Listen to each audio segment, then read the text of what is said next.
Now, when you're a kid, they tell you it's all grow up, get a job, get married, get a house, have a kid, and that's it. No. The truth is, the world is so much stranger than that. It's so much darker, and so much madder, and so much better. Do you mind if I tell you a story, one you might not have heard? All the elements in your body were forged many, many millions of years ago in the heart of a faraway star that exploded and died. That explosion scattered those elements across the desolations of deep space after so many millions of years. These elements came together to form new stars and new planets, and on it went. The elements came together and burst apart, forming shoes and ships and sealing wax and cabbages and kings. Till, eventually, they came together to make you. You are unique in the universe. There's no such thing as an ordinary human. Do you know, in 900 years of time and space, I've never met anyone who wasn't important before. Are all people like this? Like what? So much bigger on the inside. Homo sapiens, what an inventive, invincible species.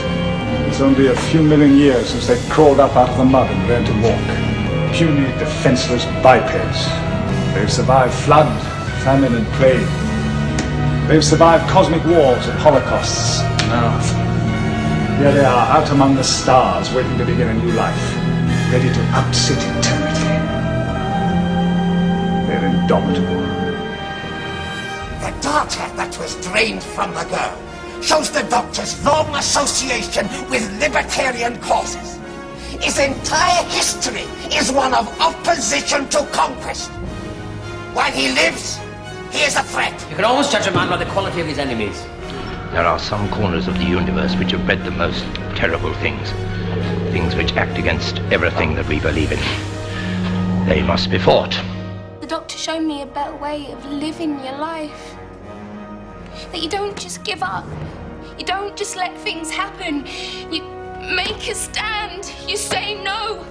You have the guts to do what's right when everyone else just runs away. Unless we are prepared to sacrifice our lives for the good of all, then evil and anarchy will spread like the plague. Call me old-fashioned, but if you really wanted peace, couldn't you just stop fighting?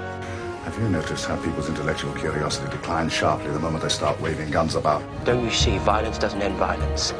It extends it. It was a wonderful creature, capable of great good and great evil. Yes, I think you could say it was human. This planet is just starting. These stupid little people have only just learned how to walk, but they're capable of so much more. You want weapons? We're in a library. Books! Best weapons in the world. Harm yourself. Say the right words, the right emphasis at the right time. Oh, you can make men weep or cry with joy. Change them. You can change people's minds just with words. Sad, really, isn't it? People spend all their time making nice things, and other people come along and break them. The way I see it, every life is a pile of good things and bad things. The good things don't always soften the bad things, but vice versa. The bad things don't necessarily spoil the good things or make them unimportant. Happiness is nothing unless it exists side by side with sadness. I've been looking for a word. A big, complicated word, but so sad. I found it now. What word? Alive. I'm alive. Alive isn't sad. It's sad when it's over. Some people live more in 20 years than others do in 80. It's not the time that matters, it's the person. There is no indignity in being afraid to die. But there is a terrible shame in being afraid to live. Pain and loss, they define us as much as happiness or love. Whether it's a world or a relationship. Everything has its time, and everything ends. Everything's got to end sometime. Otherwise, nothing would ever get started. You lot, you spend all your time thinking about dying. Like you're going to get killed by eggs or beef or global warming or asteroids. but you never take time to imagine the impossible. That maybe you survive. Why do you always assume the worst? Where's your joy in life? Where's your optimism? I am and always will be the optimist. The hoper of far-flung hopes and dreamer of improbable dreams. Doctor, why do you always show the greatest interest in the least important things, eh? The least important things sometimes, my dear boy, lead to the greatest discoveries. And this? Just rubbish. Nothing's just rubbish if you have an inquiring mind. There's always something to look at, if you open your eyes.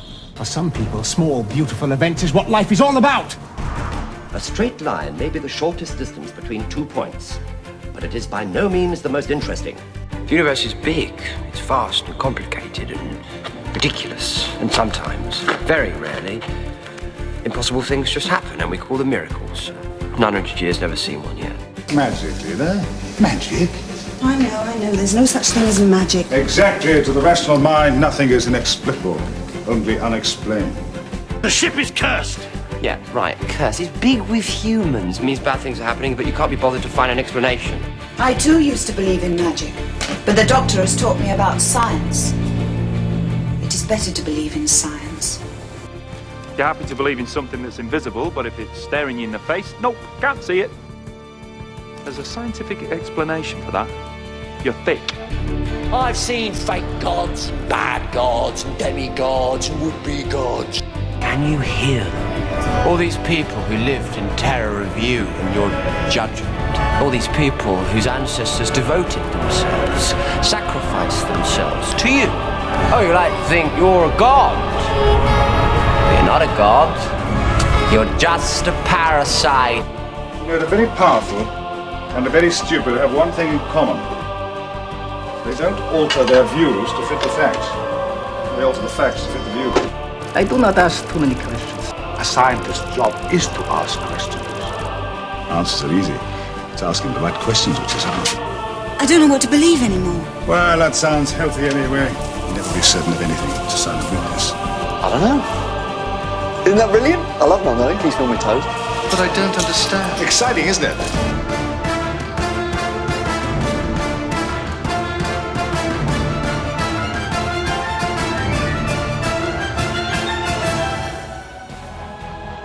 This is one corner of one country in one continent on one planet that's a corner of a galaxy, that's a corner of a universe that is forever growing and shrinking and creating and destroying and never remaining the same for a single millisecond, and there is so much to see. All of time and space, everything that ever happened or ever will. Where do you want to start? That's an alien world out there. Think of it. But you don't know what's out there. Then let's find out. We're on the edge of the cosmos, the frontiers of creation, the boundary between what is and isn't, or isn't yet anyway. Do you think that's interesting? I suppose so. What? I feel just like a goldfish looking out of a new world. Look at all those planetary systems, Doctor. We could rule them all. I want to see the universe, not rule it. Because you don't need to own the universe, just see it. To have the privilege of seeing the whole of time and space, that's ownership enough. I am a citizen of the universe. Your ideas are too narrow, too small, too crippled. There's a lot of things you need to get across this universe. Warp drive, wormhole refractors. The only thing you need, most of all, you need a hand to hold. You must travel with understanding as well as hope. You wanted advice, you said. I never give it, never. But I might just say this to you. Always search for truth. My truth is in the stars. What are we going to see and learn next, Doctor? Our destiny is in the stars. So let's go and search for it. Next.